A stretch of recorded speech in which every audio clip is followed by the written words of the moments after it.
The King and Queen also met with local businesses, members of arts organisations and market traders who bring vibrancy to one of London's most iconic landmarks, Covent Garden. King Charles and Queen Camilla have stepped out for their first joint visit since the coronation, with Camilla wearing a turquoise blue coat as they greeted crowds of flag-waving children.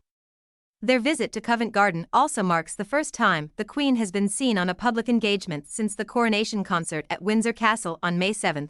Camilla happily ruffled the children's hair as huge crowds gathered in the sunshine to welcome the royals to the historic London landmark. The King and Queen shook hands with many of the children and well-wishers as they spent a busy morning in Covent Garden. Beloved to both Londoners and tourists to the city, their first stop was St. Paul's Church, known as the Actors' Church, which is celebrating its 390th anniversary this year and still provides space for local theatre groups to rehearse.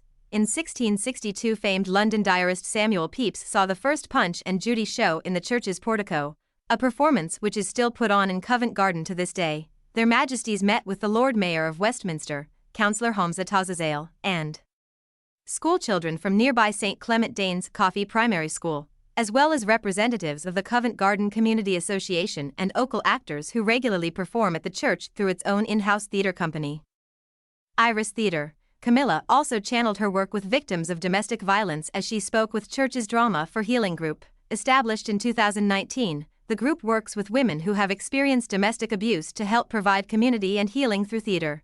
The Actors' Church holds memorials to famed performers of stage and screen including Charlie Chaplin, Vivien Leigh, Barbara Windsor and Diana Rigg, with the late Queen also paying a visit in 1988.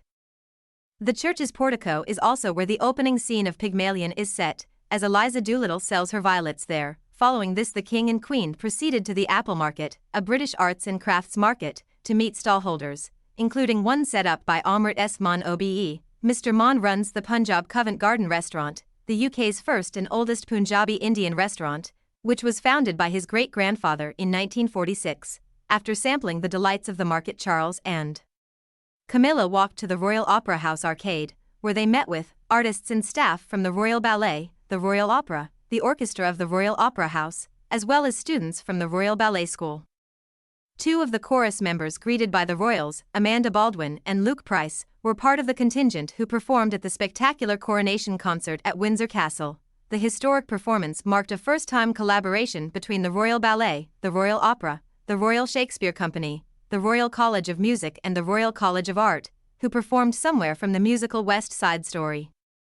While still Prince of Wales, the King was made patron of the Royal Opera in 1975, president of the Royal Ballet in 2003 and patron of the Royal Opera House in 2009.